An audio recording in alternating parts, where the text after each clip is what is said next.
So, this is Guizhou 酸萝卜 sour pickled daikons. In Guizhou, you'll often see big jars or big boxes of this pretty pink pickled daikons and pickle shops at the markets. And that's where people would usually buy their 酸萝卜 from. It's so widely used in Guizhou food, you will see them from their famous chili rice bowl to noodle soups or even toppings in their French fries. This is such an ubiquitous ingredient in Guizhou cuisine, but we're 100% sure that you cannot get it outside of China. So let's show you how to make it. The pretty pink color is characteristic to 酸萝卜, and the secret? Red skin daikon. So this basically tastes like white regular daikon, but just a little bit firmer and got this beautiful red peel.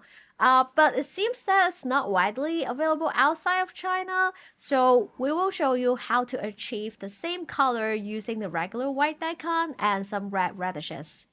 So, in order to make 酸萝卜, you will need 萝卜, that is daikon. Here we're using 400 grams, about half of a big daikon. First, peel it, then cut it into 1 centimeter thick pieces, and then 1 centimeter wide sticks. Sometimes at the market, you will see people pickle the whole daikon or cut them into big sheets or big chunks, but for home cooks, sticks of this size would be the easiest to work with. So now cut through your daikon and put it in a clean bowl. Next, let's handle the coloring. We're using 100 grams of red radishes here. First, cut off both ends and peel off the red skin. Reserve them and just munch on the radish as your snack. Now we have the red skin ready. Put them in with the daikon. Then add in 1 teaspoon of salt, tossed to mix well, and let it sit for 20 minutes. 20 minutes later, you will see the daikon has already released some liquid. Now transfer it to a strainer, squeeze and give it a couple more shakes to drain. And now we're ready to jar it up. This pickle is super easy to make. All you need is an airtight container, preferably with a non-metal lid, plus 4 parts vinegar, 1 part sugar, and some ginger for extra flavor. First, put the ginger at the bottom, and then grab some daikon, firmly press it in your jar, and then lay some radish skin on it, and then press in another layer of daikon. Repeat it until your jar is filled. Next, put in the rice vinegar until it covers the daikon. Here we're using about half a cup. And then put in the sugar. Here we're using about 2 tablespoons.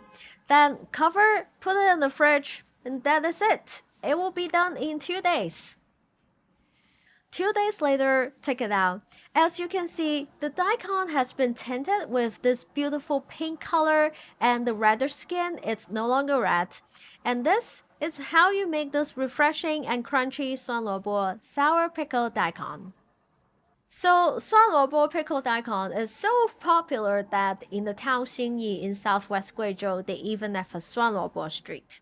Traditionally, people would use the aged pickle liquid to facilitate lacto fermentation, but nowadays, using vinegar and sugar is also a very common method to make this really well-beloved ingredient. The end result of this quick pickling method has a sharper taste, but it also works really well in seasonings, dipping sauce, and dishes. And most importantly, it's super easy to make. It only takes 2 days. So right, as always, check out the recipe in the description box. And thank you for everyone that's supporting us on Patreon. Don't forget to subscribe for more Chinese cooking videos.